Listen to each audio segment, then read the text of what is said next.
Ladies and gentlemen, welcome once again to Veterans Arts on Air. I'm your host, Melvin A. Lyons, Mel L. the Misfit, along with my wonderful co-host here, Sarah Eilefson. All right, so we do have a lot of stuff to cover for you all today, and as I said before, I told you I was going to sit here and not say a word during the entire show. I'm not actually going to do that to you because, again, we got a lot of stuff to cover. It's been an excellent month for us last month. This month, we've got a lot of things going on, so we're just going to go ahead and get right into it. First things first, today, Ehren Tool started his occupation at the Veterans Arts Museum.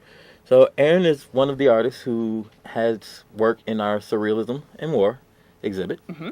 And he will be at the museum for the next 3 weeks, making cups and doing his artwork there at the museum. So for those of you, if you have already seen the exhibit, please come on back and meet one of the actual artists. Get a chance to talk with him, do some artwork with him. He'll be around for the next 3 weeks. Absolutely. And if you have some material objects, artifacts, medals, whatever, that make you think of a particular veteran or active duty service member, you can bring that in and he'll use that in part of the cup making process. Nice. So he'll make a cup for you in honor of a veteran.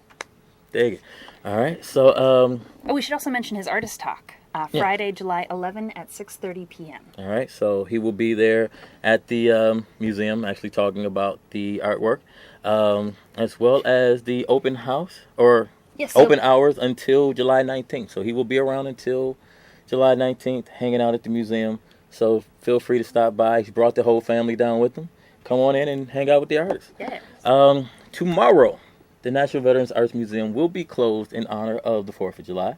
They will reopen again on Saturday, usual our regular hours, and they will also be having an open house for the building, 4041 North Milwaukee, from 11 a.m. until 1 p.m. Active duty service members, veterans, family members, and communities will come in, bring their stories, pictures, insignias, and they will also make cups in their honor. The Filament Theater, which is located in the same building, will also have a open playtime and preview of their camp. And the Inside Out Art Studio will be offering mask making as well. So the entire building will be open and to the public. Alrighty, so here we go. We have a caller. Joe, you're on the air. I just had to make this point, and some people may want to disagree with me. All right. When you look at our public institutions, especially our secondary and our primary, when we took the art side of the schools, and when you look at some of the most talented plastic surgeons in the world, some of them have to be sculptors, painters. When you look at different types of buildings, or you look at different types of engineering feats, guess what? They've had the background in the arts. When you look at all the different types of technology that we have, guess what? Depends on how you look at it, it's arts into it.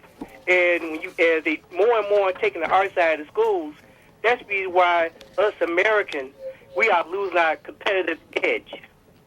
All right, definitely a great point. It's always good to hear you when you call in, Joe. Some people say I'm crazy, Joe.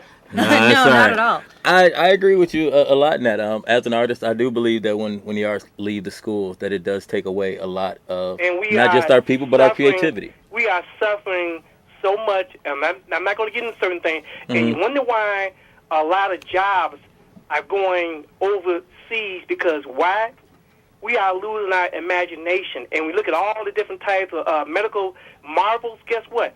All those people had, how you want to put it, had imagination, and that's the solution to a lot of our problems. And when you don't have that imagination, certain solutions is not going to come, because why? We're not training our children to think instead of how you want to put it, just putting certain information in their head, and they just regurgitate certain things out, and they're not having the ability in terms of creative thinking, critical thinking, and analytical thinking. And we're not really teaching that no longer.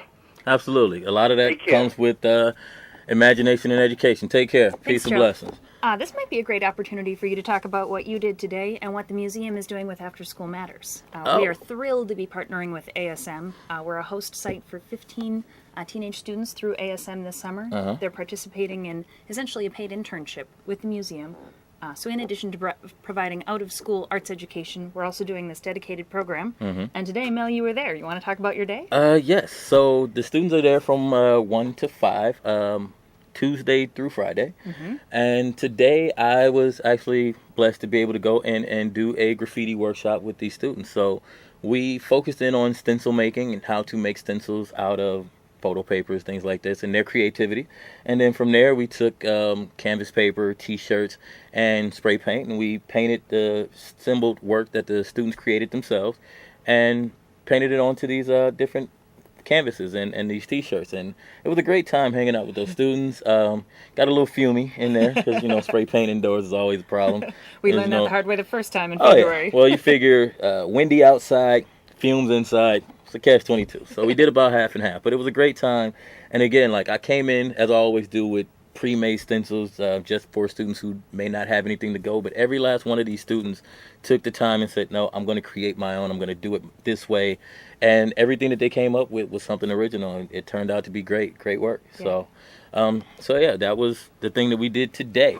What else do we have going on? Let's see. I'll also add that this group of students is working on the Things They Carried interactive.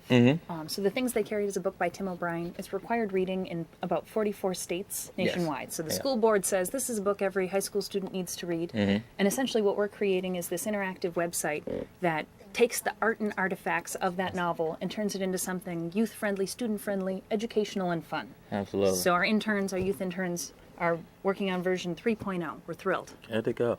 Yeah, it's actually a book that I'm in the process of reading again now.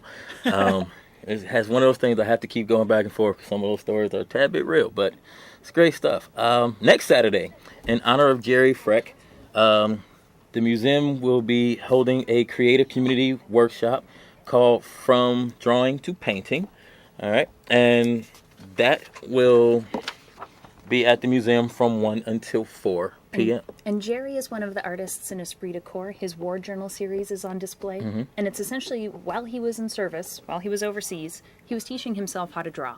And he's become a full-time artist. This is what he does. And he taught himself first how to draw and then how to move from painting. And so that's a skill he's going to offer in this free workshop. All the materials are provided. You can find more information on the website. Be sure to RSVP. Spots are limited. But it'll be a really great afternoon. All right, good. And finally, in the spirit of Duchamp's Surrealist Street, the National Veterans Arts Museum will be hosting our own flashlight tours of the surrealism in war, followed by a series of surrealist short films and a feature film on July 25th. The tours will begin at 7:30, and the film will start at sunset. All right? Yeah, I'm looking forward to that. That'll be fun.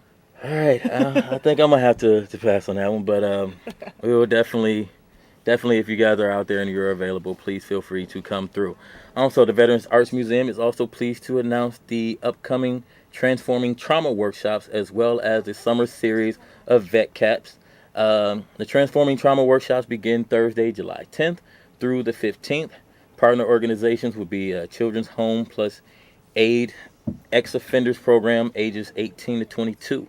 It's a new program with 4 different locations in Inglewood. Street level youth media, the food pantry at St. Clement's Episcopal Church in Harvey, Illinois, and more partners to be announced shortly.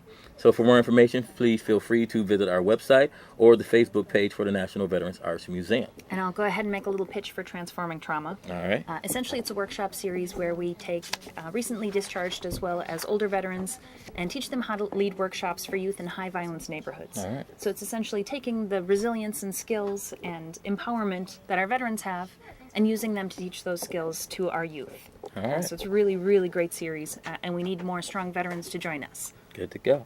All right. Well, with that, take a quick break and let's get into what's in the news. Yeah. All right. So, in the news, the U.S. is sending. Actually, before we do that, I think we've got another caller. Joe, you are there.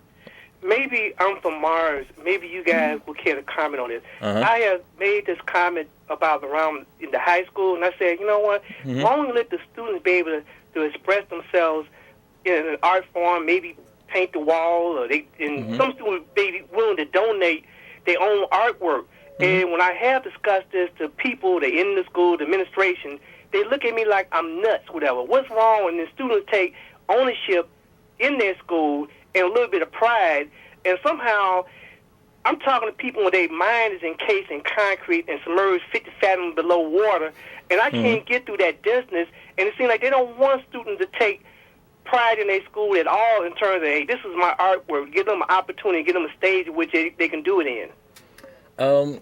Well, I agree. I think the issue with that is that certain administrators may not be used to dealing with ideas that are not that of their own. Being an artist, I go through quite a few schools throughout the years, and I actually do see a lot of student artwork in some of these schools. It is unfortunate because you're right, there are a lot of them who won't actually get into the schools and won't let the students take over because they're afraid of what might happen if we give these kids an inch.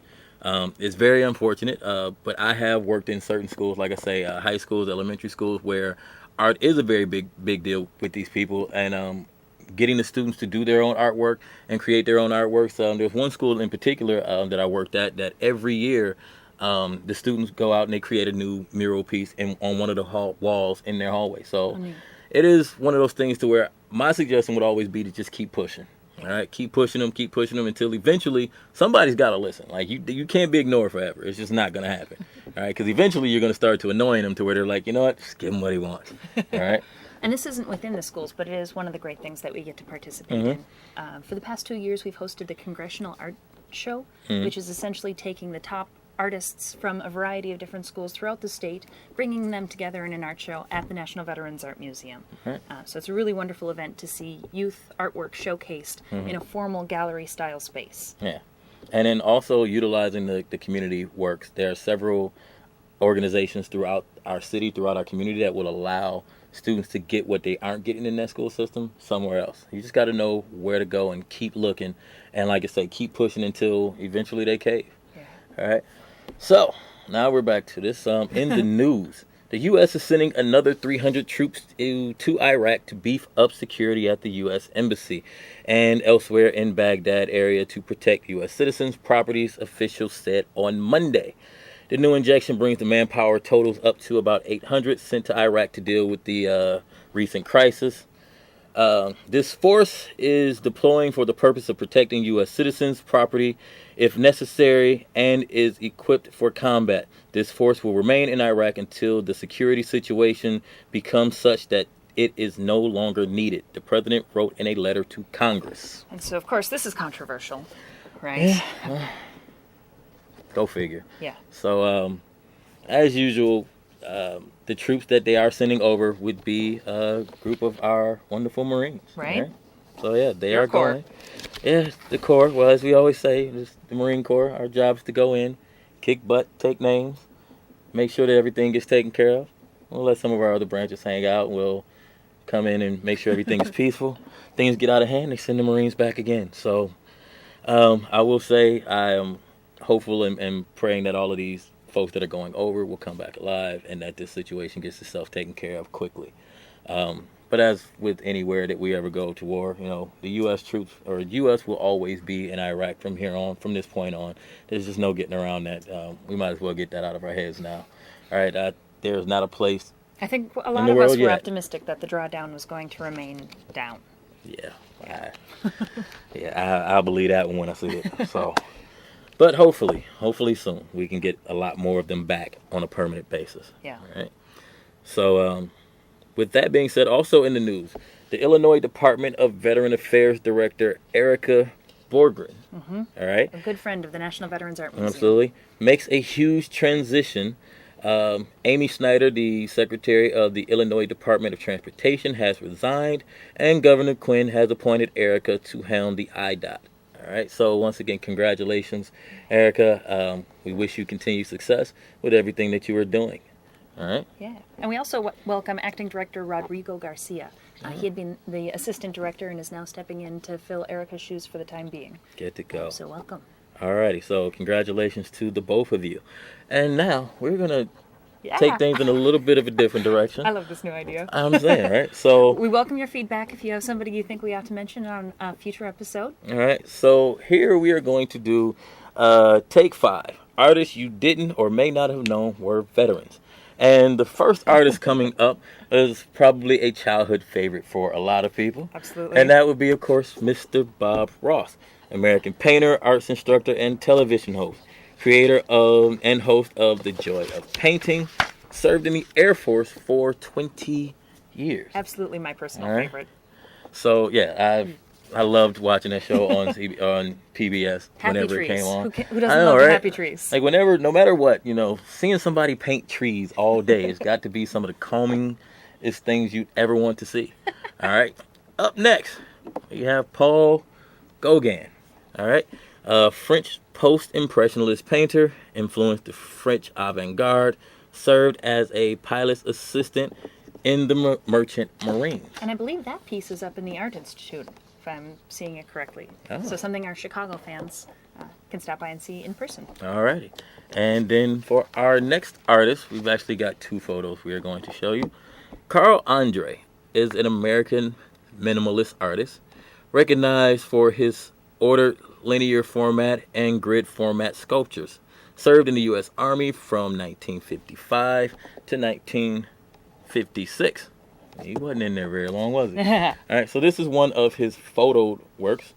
And then this next piece here is one of his floor works, tile floor. So certainly minimalist. Not a whole lot going on there. Not much going on there at all. At least not to the layman. Nah, well, I don't know. Maybe there's something hidden in between the cracks. We have to look a little bit closer. You never know. Always read between the lines. So, all right. This next artist we have that we're going to show you, Max Ernst, is a German painter, sculptor, graphic artist, and poet. Engineer of the Dada and Surrealist movements. Served in World War I. And those of you who have come to check out Surrealism in War have read a bit about Max Ernst, along with Andre Breton, one of the movers and shakers and starters of the Surrealist movement. Not to tip my hand, but we might feature Andre Breton in a future episode. All right. But essentially, these were the guys who served in World War I and came home and thought, man, this stuff has been nuts. How do you represent that? How do you make sense of this? Let's go totally far afield. Move beyond the Impressionist, the Post-Impressionist, into the Surrealism.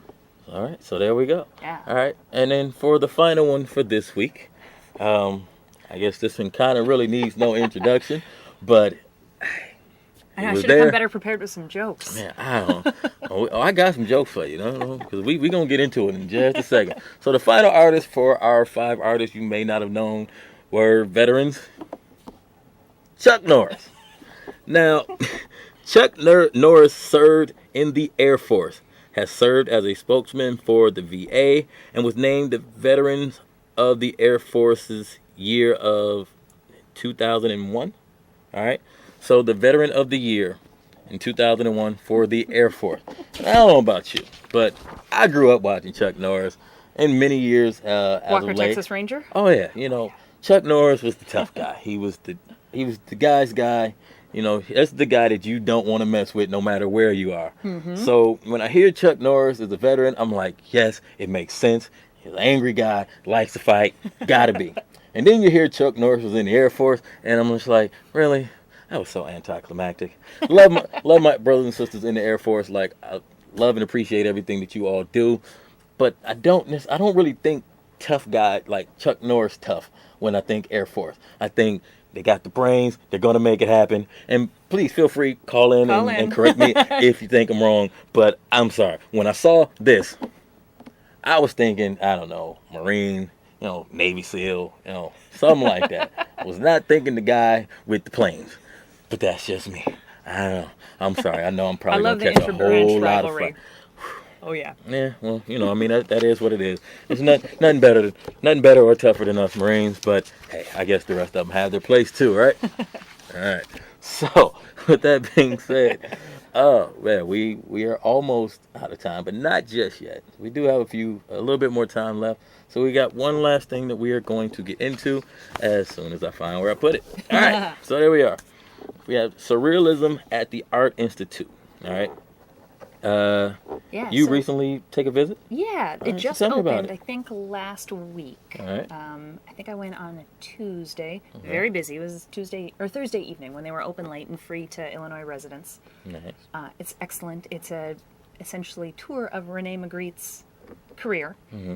One of the perhaps most famous surrealist artists. Okay. If you've seen the Thomas Crown Affair, not the original, but the remake. Okay. It's the bowler hat with the green apple in front of everyone's face. Mm-hmm. That's him.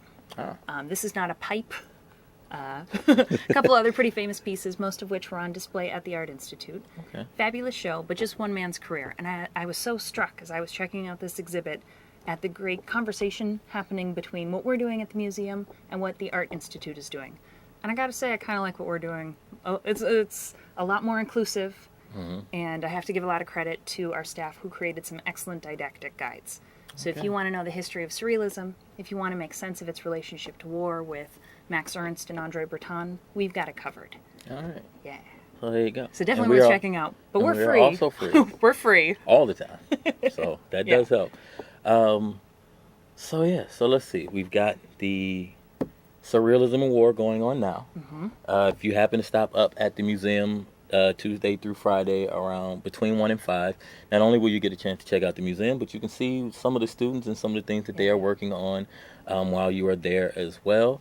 Other upcoming events. You can catch me most Saturdays from 4 to 6 at Slam Internet Radio doing my podcast, Coffee Breaks with Bob Rock and Mel L. Yeah. If you can't catch us live, we also archive all of the shows on the Facebook page, Coffee Breaks with Bob Rock and Mel L. And you can stream that, can't you? And you can actually stream it. You can stream it live. You can download it. You can put it on your website. What's the address for streaming? Do you know that offhand? www.slaminternetradio.com. Excellent. All right, we are there. Great show. Usually, like I say, around between 4 and 6 on Saturdays. Also coming up pretty soon, the 12th, while everything is going on at the museum. If you guys are out on the south side during that time at the Gary Comer Institute, there will be the third or fourth annual Pocket Con, which is a comic book convention aimed more so towards artists of color. This will be every year since the start of the Pocket Con. Myself and the Microphone Misfits are always out. We're there with the comic books. We usually do a live performance. We sit down, do some panel discussion. And this particular year, we will be premiering the world premiere of our animated music video for Speaking in Existence from the song off of the album that comes with our comic book, Escape from Babylon. So you guys are out, and feel free to come down, bring the kids. It's a family affair. We will be there with some of our students. I will be doing a live call-in for my radio show that day as well. So it's going to be a lot of stuff going on there. Yeah. All righty. Most recently, we just finished doing our second showcase at O'Hare Airport. So during the CDA, the Chicago Department of Aviation, puts on a couple of concert series during the summer. And the Microphone Misfits were fortunate enough to be asked to do 2 particular shows out at O'Hare, performing for people while they were waiting for their flights or waiting for connecting flights, just landing, getting ready to take off. So the first one we did in the domestic terminals back in May. This past week we were there at the international terminal, hanging out and performing, and it was a great experience. We got to hang out with people from here in the States, people from all over the world who were coming in, and all got a chance to sit down and listen to some music, do a little dancing, and having a great old time while they visited Chicago. So. And fortunately, O'Hare has one of the worst on-time rates in all the airports in all the country, so your audience absolutely had some spare time to kill, I bet. Oh, absolutely. I had one family who sat down for about, we were there for 3 hours, so they had to have been there for about 2 of those hours. Excellent. And they sat down, they hung out with us, they brought us water, and they just kind of talked to us about our experience with our music here, their experiences with their music where they were from over in London. And so it was a great time just hanging out and getting to meet new people. So excellent. Always a plus. Yeah. Alrighty. So yes, that is pretty much. Maybe I'll take a quick second to run down the dates of upcoming things. Run them again. So we are closed tomorrow. Enjoy your 4th of July. Absolutely. We'll have our open house on Saturday. All right. From 11 to 1. The following week we have the workshop with Jerry Freck. Make sure you check out the website and the RSVP. It'll be a great time. And we have Ehren Tool with his occupation for about the next 3 weeks. Make sure you stop by and have him make a cup for you. All right. So, with that being said, once again, my name is Mel L. Melvin A. Lyons, along with my co-host, Sarah Eilefson. And we are going to hurry up and get ourselves out of here. Enjoy the holiday. And next week, or next month when we show up, and I really do sit here in absolute silence, you'll know why. Not cool. Peace and blessings.